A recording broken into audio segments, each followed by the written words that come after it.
అవినాష్ గారు రోజు రోజుకి మృత్యువుకి దగ్గరవుతున్నారు. తన పరిస్థితి ఏం బాగోలేదు. ఈ విషయం గురించి నేను అవినాష్ గారు మాట్లాడుకోవడం మొన్నే వినింది. ఉదయం లేచేసరికి కనిపించకుండా ఎక్కడికో వెళ్ళిపోయింది పిన్ని. ఒక్కదానివే వచ్చావా? అవును తాతయ్య, డాడీ చచ్చిపోతాడని అందరూ అంటుంటే ఆ దేవుణ్ణి డాడీని నాకే ఇచ్చేమని అడగడానికి వెళ్ళాను తాతయ్య. లీగల్ గా అడాప్ట్ చేసుకోలేదు సార్. అయితే ఇప్పుడు ఏంటంట? ఆ విషయం మాకు తెలుసు. మాకు కంప్లైంట్ వచ్చింది, అందుకే సూర్యాని మిమ్మల్ని అరెస్ట్ చేయడానికి వచ్చాను. ఇంకోసారి ఎవరితోనైనా మాట్లాడేటప్పుడు జాగ్రత్తగా మాట్లాడడం నేర్చుకోండి. నేను తలుచుకుంటే మీ మీద పరువు నష్టం దావా వేయగలను. ఒక తల్లి మనసేంటో అర్థం చేసుకోగలను కాబట్టే మీకు రాబోతున్న ఉపద్రవాన్ని తెలుసుకుని ఈ పని చేశాను. ఇంతకి మీకు ఈ విషయం ఎలా తెలిసింది ఇన్స్పెక్టర్? ఆ సుందరం సమయానికి వచ్చి ఈ విషయాన్ని చెప్పకపోయి ఉంటే నేను ఏమీ చేయలేకపోయేదాన్ని.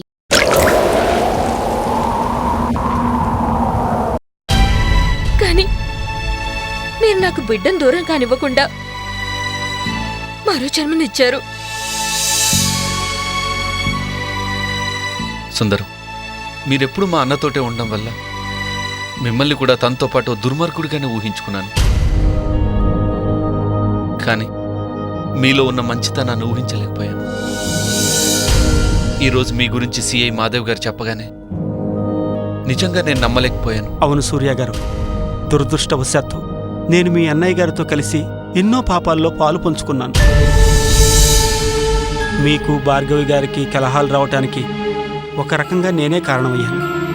రాజేంద్ర గారి విషయంలో కూడా ఎన్నో ఘోరాలు జరిగినా నేను మీ అన్నగారికే అండగా నిలిచాను. అందుకే చేసిన పాపాలకి పరిష్కృతి చేసుకోవాలనుకుంటున్నాను. మిమ్మల్ని, ప్రియా గారిని తల్లిదండ్రుల స్థానంలో నిలబెట్టి కొంతవరకు నేను చేసిన పాపాలని కడిగేసుకున్నానన్న తృప్తి నాకు ఈరోజు మిగిలింది.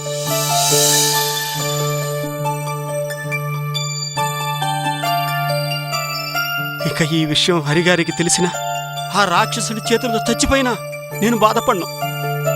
మీరేం భయపడకండి సుందరం గారు.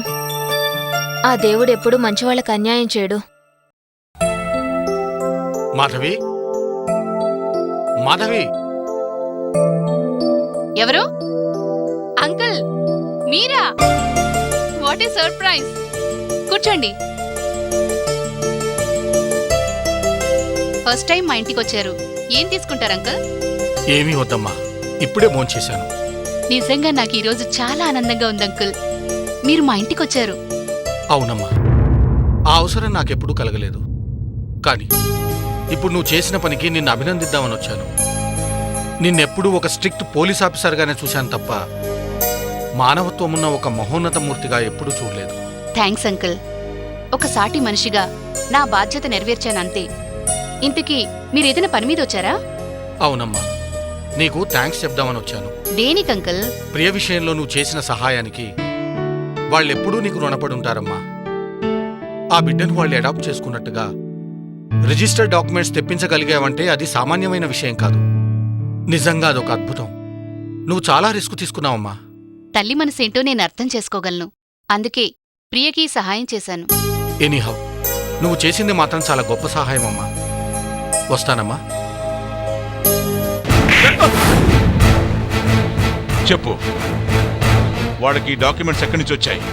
నిన్నే. అసలు నేను ఏసీపీతో మాట్లాడి సూరికి ఎలా తెలిసింది? వాడికి డాక్యుమెంట్స్ ఎవరిచ్చారు? నాకేం తెలియదు మహాప్రభు. అసలు ఆ డాక్యుమెంట్లకి నాకు ఏ సంబంధం లేదు. మీరే ఏసీపీ గారి దగ్గరికి వెళ్ళి ఈ పనంతా చేయించారన్న విషయం ఇప్పుడు మీరు చెబితేనే నాకు తెలిసింది. నన్ను నమ్మండి, ఇందులో నా ప్రమేయం ఏమీ లేదు. ఆ ఏసీపీ ఏదో పొడి చేస్తానంటూ వచ్చాడు. కానీ సూర్య డాక్యుమెంట్ చూపించేసరికి తోక ముడుచుకుని పారిపోయాడు. కనుక్కుంటాను, వాడెవడో నేనే కనుక్కుంటాను. ఎవరు చేశారో నాకు తెలుసు, కానీ చిన్న డౌట్ ఉంది. ఆ డౌట్ కూడా క్లియర్ చేసుకుంటాను. అప్పుడు చెప్తాను వాళ్ళ సంగతి.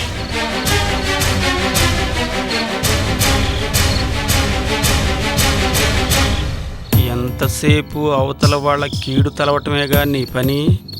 ఎప్పుడో ఒకప్పుడు నువ్వు తీసుకున్న గోతులో నువ్వే పడతావు.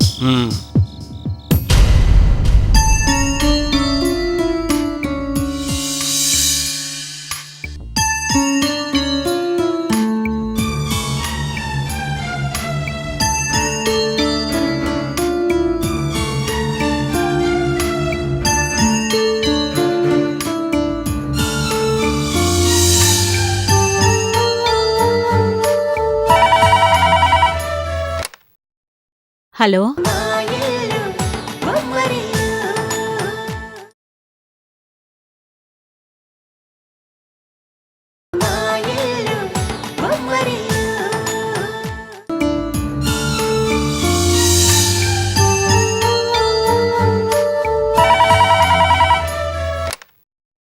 హలో వదినమ్మా నమస్తే. మంచుకున్నావా? ఎవరు మాట్లాడేది? నేను టాక్సీ డ్రైవర్ భాషను మాట్లాడుతున్నా. ఓ భాష, ఎలా ఉన్నావ్? ఏంటి ఫోన్ చేశావ్? ఏదైనా పనుందా? ఏం లేదు వదినమ్మా, అన్నం చూసి చాలా రోజులైంది. అన్న టాక్సీ నడపడానికి వస్తాడేమంటే వస్తలేడు. ఒకసారి మాట్లాడదామని ఫోన్ చేసిన. అవును భాష, ఈ మధ్య ఆయన కాస్త బిజీగా ఉన్నారు. అందుకే టాక్సీ నడపడానికి టైం కుదరడం లేదు. అట్నే వదినమ్మా, అన్న వస్తే యాద్ చేసిన అని చెప్పు. ఉంటా వదినమ్మా.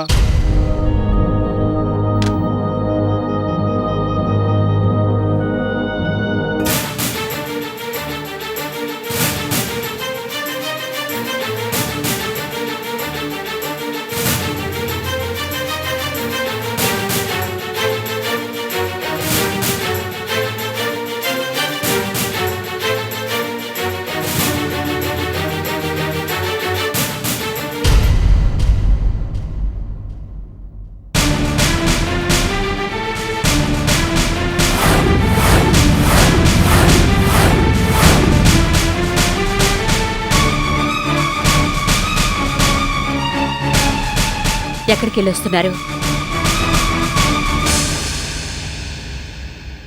మీరు టాక్సీ నడపడానికి వెళ్ళడం లేదు కదా?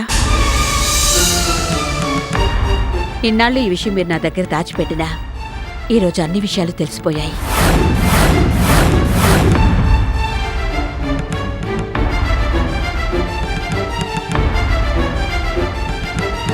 ఇప్పుడే టాక్సీ డ్రైవర్ భాష ఫోన్ చేశాడు.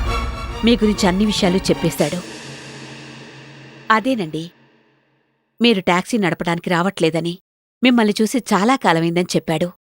మీరు భార్గవి అవినాష్ విషయంలో బాధపడుతున్నారని, వాళ్ల ప్రాబ్లం సాల్వ్ చేయడానికే తిరుగుతున్నారని పాపం వాళ్ళకెలా తెలుస్తుంది చెప్పండి?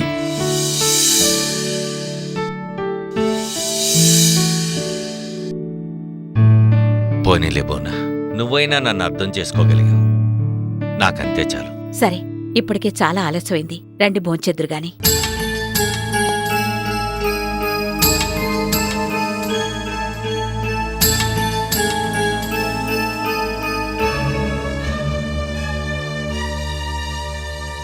నేను వైజయంతి దగ్గర పనిచేస్తున్నానని గాని, ఆ వైజయంతికి నాకు ఉన్న సంబంధం గాని పొరపాటున బోనకు తెలిస్తే కొంప మునిగిపోతుంది.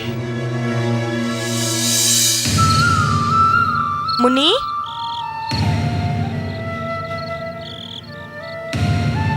ముని, రామ్మా, చాలా ఆలస్యమైంది. భోంచేద్దు గాని. నాకొద్దు, డాడీ వచ్చాకనే నేను భోంచేస్తాను. డాడీకి ఎన్నో పనులుంటాయి, ఆలస్యం అవుతుంది. నువ్వు భోంచేసి పడుకో. లేదు, నేను డాడీతోనే భోంచేస్తాను. మున్ని, అలా మారం చేయకూడదమ్మా. డాడీ ఎప్పుడు నీతోటే కదా ఉంటారు. రేపు డాడీతో కలిసి భోంచేద్దులే. రా. అంతా అబద్ధం. డాడీ నాతో ఉండరంట కదా, దేవుడి దగ్గరికి వెళ్ళిపోతాడంట కదా.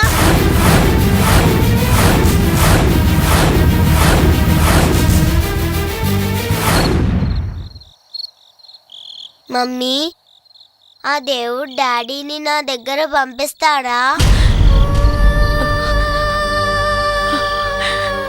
ఆ భగవంతుడు ఎప్పుడు ఇంతేనమ్మా.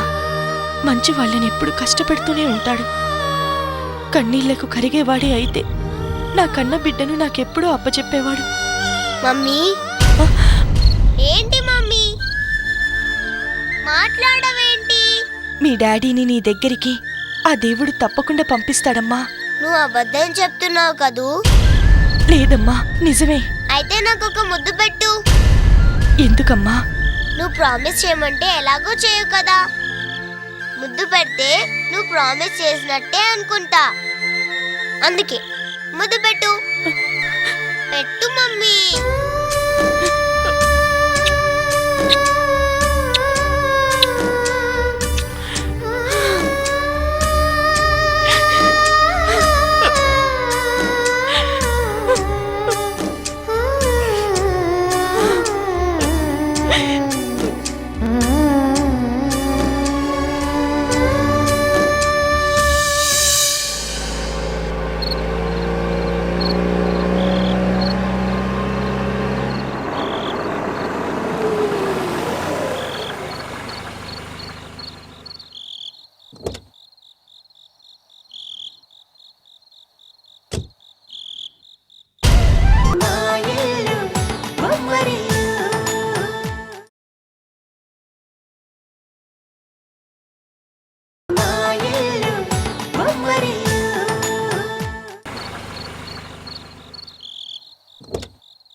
భగవంతుడా, బిజినెస్ వ్యవహారాలన్నీ భార్గవి రాజేంద్ర గారు చూసుకుంటున్నారు. కానీ నేను లేకపోతే నా కూతురు ఎలా బతకగలుగుతుంది? ఇప్పుడు ఇంట్లోకి వెళ్ళాలంటేనే మున్ని అడిగే ప్రశ్నలకు ఎలా సమాధానం చెప్పాలని భయంగా ఉంది. నాకు ధైర్యాన్ని ప్రసాదించు స్వామి, ధైర్యాన్ని ప్రసాదించు.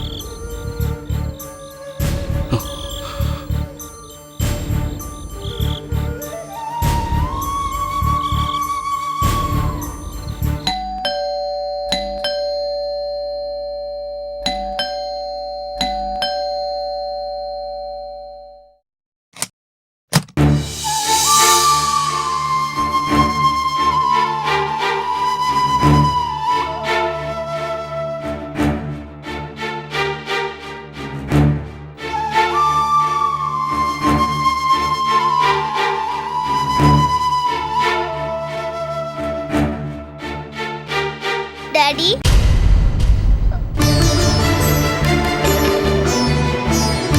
మున్ని,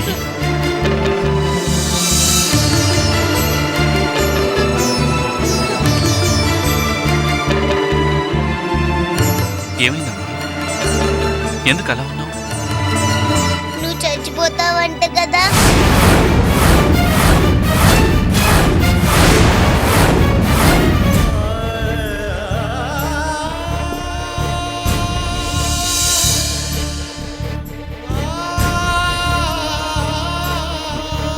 ఎవరన్నారమ్మా? మొన్న స్కూల్లో టీచర్స్ మా ఫ్రెండ్స్ అనుకుంటూ ఉంటే నేను విన్నాను.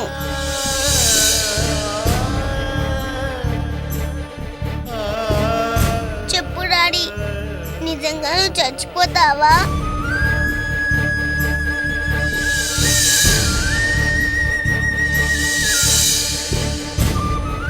డాడీ, నువ్వు లేకపోతే నేను ఉండలేను డాడీ.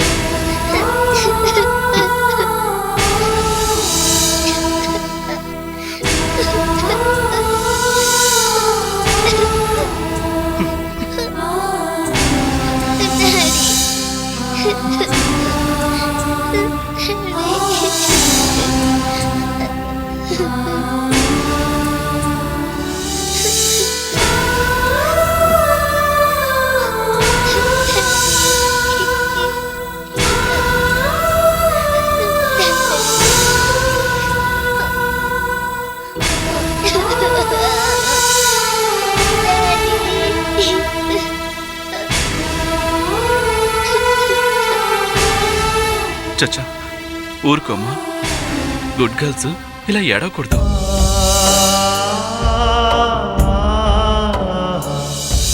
వాళ్ళకి తెలియక అలా అన్నారు. నేను చచ్చిపోవడం అంటే ఎక్కడికి వెళ్ళనమ్మా, మళ్ళీ తిరిగి వస్తాను. అవునమ్మా, నువ్వు కూడా మమ్మీలాగే పెద్దదాని అయిపోతావు. అప్పుడు నీకు పెళ్ళైపోతుంది. మీ మమ్మీకి ఈ మున్ని పుట్టినట్టే నీకు కూడా ఓ బుల్లి బాబు పుడతాడు. ఆ బుల్లి బాబే మీ డాడీ.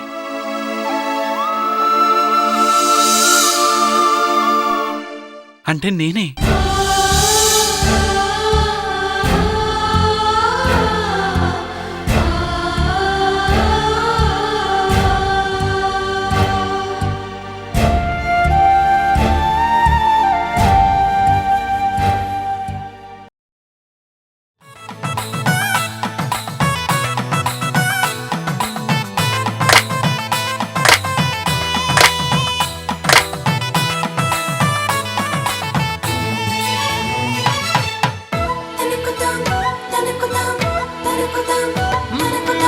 ఎక్కడిదో అల్లరి గాలి సరదాగానే వీచే చిన్నారి కిన్నెరసాని పయనాలేమో చూసి